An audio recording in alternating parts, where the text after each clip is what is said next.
Okay. All right.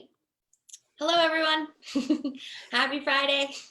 I'm here with Live with the Locals, and I'm here with Meredith local, Julie Hayward, with Hayward Company. Thank you so much, Julie. Oh, you're welcome, Breeze. Good to see you as always. Yes, it's been a while. I know it has been a while. I do see you often with the Home Builder Association. We do a lot with them and the board. But I wanted to ask Julie to come today. This series is all about hearing from the locals, how it's affected them and their business personally.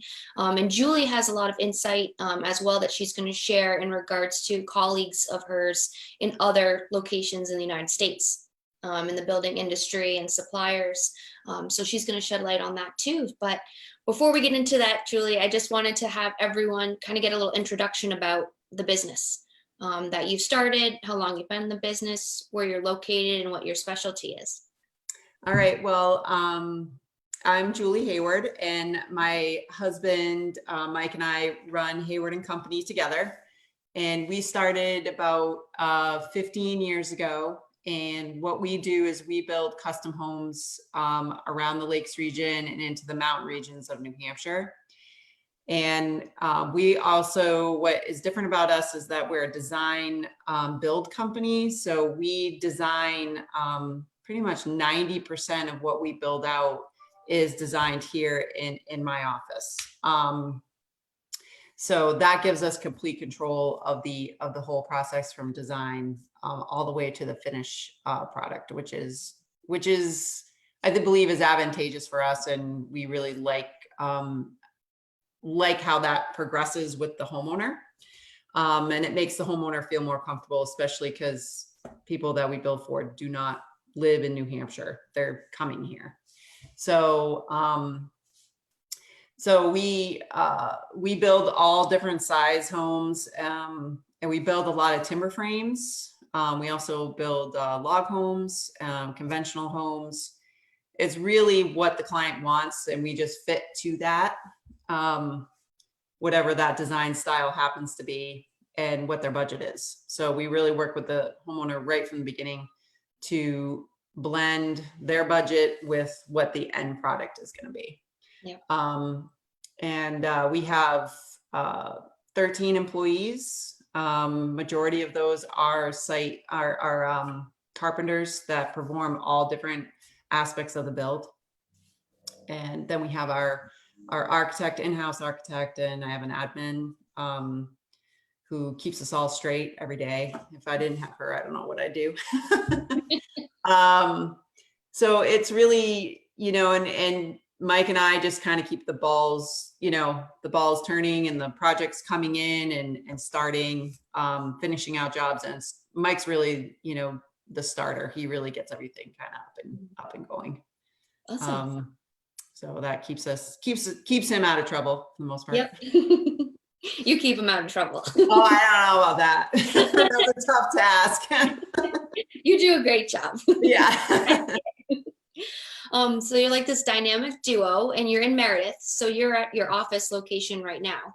Yes. Yep. We have, we built a custom timber frame for our office here. And obviously we like to show it to people when we're not going anywhere, which isn't right now. So, but we have a great office. I'm in my conference room right now. It's kind of an open concept. And we're located right on Pease Road in Meredith. Awesome. Which is it's on the easy side of Meredith, I should say. Yeah. Less traffic. It is less traffic, yeah. So we're touching on, how you have your office space, and obviously now you're not going to be having people come see you. Right. So with COVID-19 and how everything's changed in the office and the field, can you touch on each place on what you've had to change and what that looks like right now for your 13 employees and your admin and things like that? Well, I'll start with my admin. My admin has two school-age kids. So, and because we've been out of school, the kids have been out of school since March, she elected to stay home. She comes in on minimum basis into the office to help me with those critical items. And then I fill in the gaps with stuff that she just can't get to. So that's been a big change for the way our office is operating. So that's been honestly kind of a struggle. My architect works from home 3 days a week, and then he comes in 2 days a week because he has the capability of working at home. So he's just limiting his exposure. We are in a small office. You know, there's only 3 of us in here. Generally, we hardly let Mike in here because he just creates havoc. So we just try to keep him out. We almost changed the code on the door, but we didn't. I was gonna say, does he have a key? Yeah, no, he doesn't have a key either. If we changed the code, he'd never get in. So that's kind of changed the way our office functions, which, you know, hasn't been, you know, that just changed the it just changes it as far as things being fluid. It kind of like just makes it jagged, like start, stop, start, stop. And so that makes it tough. You know, we're not allowing in-house meetings, you know, in-house like sales calls, all that is over. You know, we don't do any of that. Most of our meetings, I'll go to that. Our meetings are done via Zoom, like we're doing right now. We also use GoToMeeting platform, which has screen share similar to Zoom, where we can go through designs with clients. And that's not really different than the way we operated before the pandemic, because again, our clients are from out of state. So we really had to use these tools to communicate with them, because it's not like they could come up here all the time. Right. So that really hasn't really changed for us. We're been used to doing, you know, design meetings that way. We do some meetings on site because we have to with our projects, and that kind of leads into how we're running our projects. You must think like, how are you running a construction project? You know, how many people you have the site, all these guys like milling around, running around. Some projects, our clients have to come see them because they're at that point where the client wants to see it. Yeah. So, you know, we have social distancing when we meet, you know, there's no handshakes, there's no hugs, there's none of that. You know, we're quick kind of in and out. We know exactly what we're going to meet about. And then as far as running the jobs, right now we have 4 projects going right now in every stage of construction. So we have one in finish, and then we have one right now in Tufton Borough that is having the foundation put in. And we have every project in the middle of that. We got some getting siding, we've got one under frame. So we have a lot going on in the field. And really we've taken the guidelines from NAHB, which is the National Association of Home Builders, which we're members of, and they put together just toolbox kits for us builders and how to keep our job sites safe. You know, no more than, our crews are less than 5. And then, you know, we're just doing safety topics on it, you know, hand sanitizer, wiping down tools, you know, and just staying as sanitary as we possibly can and away from each other, which can be hard. But, you know, I felt like I sped talk through all that. No, that was perfect. You highlighted it all. And all the different projects and everything, you know, you're taking these different measures. Has it changed the timeline for these projects at all for you?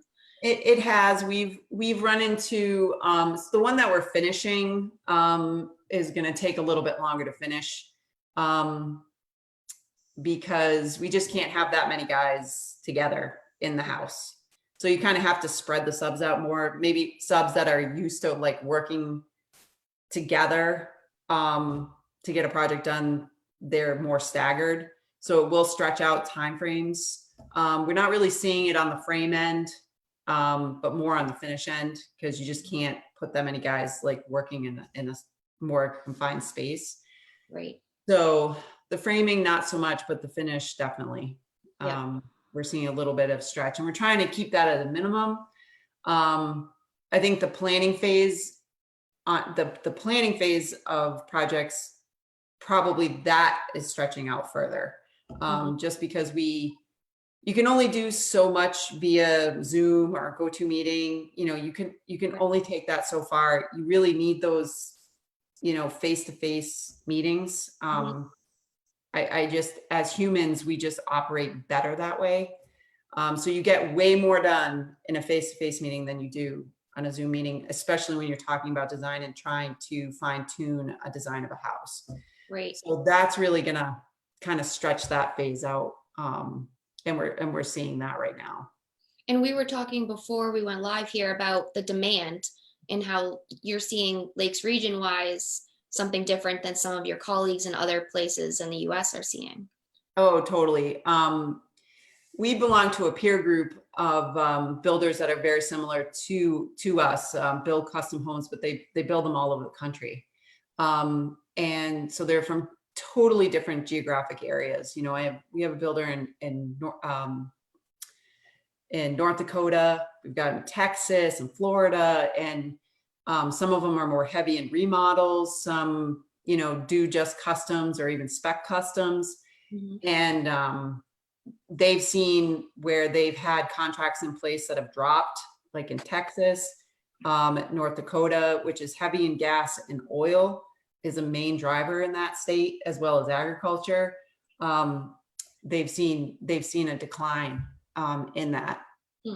Where we here, we've in our small company, as far as like website driven inquiries, like people that find us on the web, fill out the little form on our website, send it in saying, hey, I got land in Campton. Hey, I want to build a barn. Hey, I'm thinking of building a second home. Those, I've never seen as many come in as this time frame. It's really counterintuitive. You would think people would be like pulling the reins back, like, no, I'm not gonna go down this.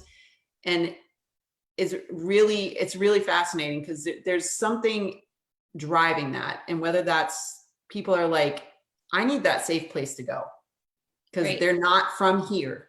You know, we have a pretty safe state. We're a small state. And people want to come here and have a second home. And I think that's part of the mentality that people are just being driven to. I'm going to have my safe space if this ever happens again. God, hopefully it doesn't. But I think that's part of it. Yeah. And I think too, you're touching on that, but home in general, everyone's at home, and whether that's the home they don't want right now, but now they're thinking of, you know, what do I want if home's going to be such an important factor, you know, to come. Having what you really want in that home is really important. I think that's a lot of it. I think people are just, they are thinking about the big picture. And, you know, people talk about, you know, I don't know, we didn't talk about this before we got on, but as far as people coming to the state, right? The influx, you know, everybody here who lives here, like you and I, are like, oh, these people who are all from out of state, they're here. Oh my gosh. And we see them, you see all their plates, they're here, but those people own homes here generally.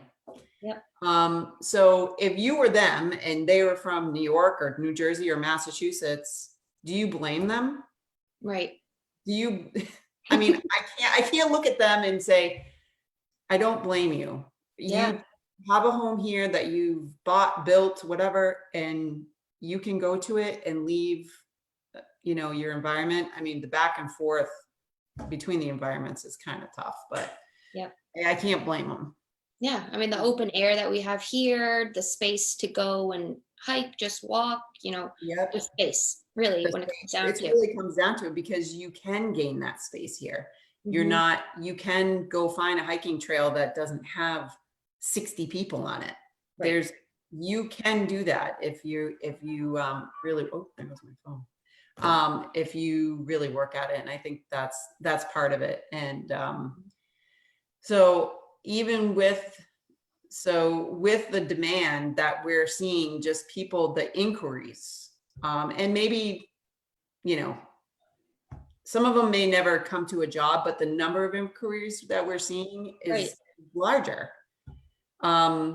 which is, you know, and even with the stock market being suppressed, and because most of the homes we have here are second homes or vacation homes, so it's people with disposable income. Yep. It's really interesting. Absolutely is.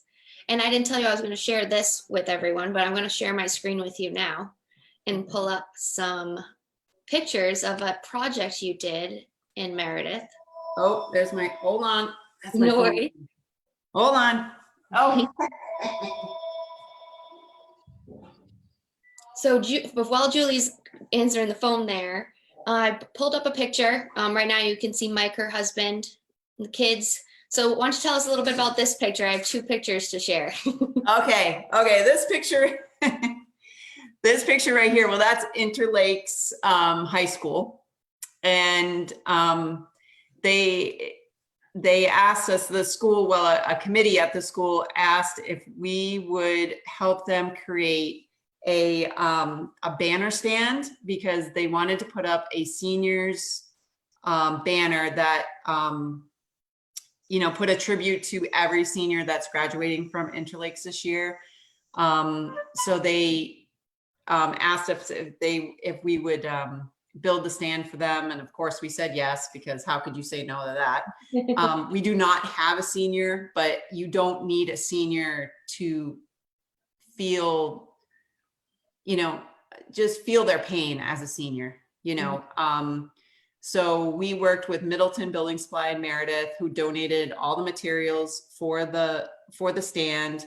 The banner was provided from by the school. That was done at Just Hit Print in Center Harbor, actually. Printed that, and it's 6 feet tall. The banner itself is 6 feet tall, and it's 36 feet long. Wow. It is huge. And then so we just got ourselves organized and took my kids down there. And we also had the help of Matt Toll, who is the tech teacher at the high school. And we've known him for many years. And so we coerced him to come out and help us build it. It's just good to do stuff like that, and makes you feel like you're not in your bubble. So Right. anytime that you can get out and volunteer for something in a safe manner. I also volunteer. I do the Got Lunch program as well with the school, which delivers lunches 2 days a week. So I don't volunteer every week, but I'm like a gap person. They call me up and say, we have a gap, and I go, okay, I'll be there. And it's just a great way to help out in a small way. Yeah, I appreciate that. It was fun. Yeah, I mean, going by, I saw the pictures in the board's chat that we're in, but when you go by it, I mean, I don't know any senior, I don't know, you know, many students at the school, but it gives you a sense of pride in just the community. Going by that and seeing the community coming together to put that together for those that live here, where we all are together right now. So I thought that was really awesome of you to volunteer your time for that. Yeah, it was fun. We couldn't say no to that one. Of course not. It's a hard time saying no to most things. That's why you're on all the boards and everything. That is one of my I guess strong points, I suppose. Yes. Awesome. Well, I appreciate you joining me today. I have tagged the business in this post, so be sure to check out their projects. It's super fun to see, you know, what you're working on. Recent post, if you go to their page, in the caption here, you'll see this awesome staircase that you had brought in from Ohio, was it? Yeah, that on our Facebook page, there's some great photos of a staircase that it's a circular staircase that goes up two stories. And it was custom built in Ohio and brought here to New Hampshire, all built. The 2 flights were built and brought out of the trailer. And it took every guy in my crew to move this flight of stairs into this house. And that was just absolutely, it's a stunning staircase. Like, it's so beautiful. And I don't think the pictures really do it justice. I tried my best, but it gives you a real, it's very impressive. It's something you don't see every day. Right. So that's what makes it fun. Yeah. And, you know, my next post is going to be, I'll give you a little insight. My next post will be a old school, like, log home that we're building up in Sandwich. Neat. Okay. Yeah, so you would just Yes. kind of you go from this really refined, like, circular staircase that's beautiful, and then you go and we'll turn around and build a rustic log home, and that's what we do. It's awesome. Well, I Yep. love watching it. Follow on Facebook and see what they're up to, and appreciate all that you're doing volunteering in the community. It's awesome. All right. I appreciate you reaching out to me. This was super fun. Of course. Good to see you. All right, good to see you too. You guys have a great day. Bye. All right, bye.